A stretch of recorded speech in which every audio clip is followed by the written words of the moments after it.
Okay, so before I get all this buttoned up, I'm just going to check all my connections again to make sure I've got good resistance. This will also help those that don't fully understand what you're doing when you're checking a stator to see whether or not it is good. Guys tell you to check for resistance on all the leads. You got high numbers, low numbers. So what this is doing, and we have the benefit of knowing which ones are which, thin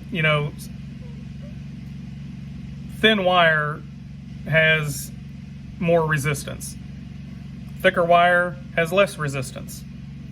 And with the main and the start winding, we're dealing with 25 and 30 gauge wire. So it's thin compared to what we typically do with, 16 to 18 gauge. For example, these two, when you touch them together, when you're checking for the ohms, it's just the fact is it creating a circuit? And it is. There's not a lot of resistance because the wires are short, they're well insulated. So knowing all that, you're checking that way. If you don't know which wire is which, this will help you determine that, because the mains are hooked up to the start windings. So all these are connected from one end to the other end, so you got probably 1,000 feet of wire that you're working with. So when you start with one end of a main going to the other end of the auxiliary, you're going to have the most resistance. And it's not necessarily what the number is, it's just the fact that this number is higher than the other two numbers are going to be. The fact that it's the highest number tells you that you're dealing with each end of the wire. So therefore, the third wire has to be where the two are connected together. So that one's going to be your common. And then we can check that if we didn't know which was which.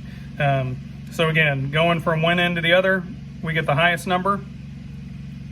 And then when we go to our common and go to the auxiliary, so we're only checking resistance along the auxiliary wire, it's at a 27.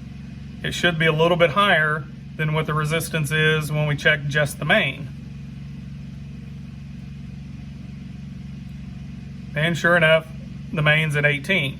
So we know, because this is the lowest number of the two, that this wire is the end of the main. And then you can tag it accordingly. And then same with the auxiliary, knowing that when you're on the common and it's the middle number. So therefore, it's the end of an auxiliary, and that's technically your high side. And then, going back to this, when you figure out the combination that creates your highest number, that third one is your common, because that's where the two are joined together.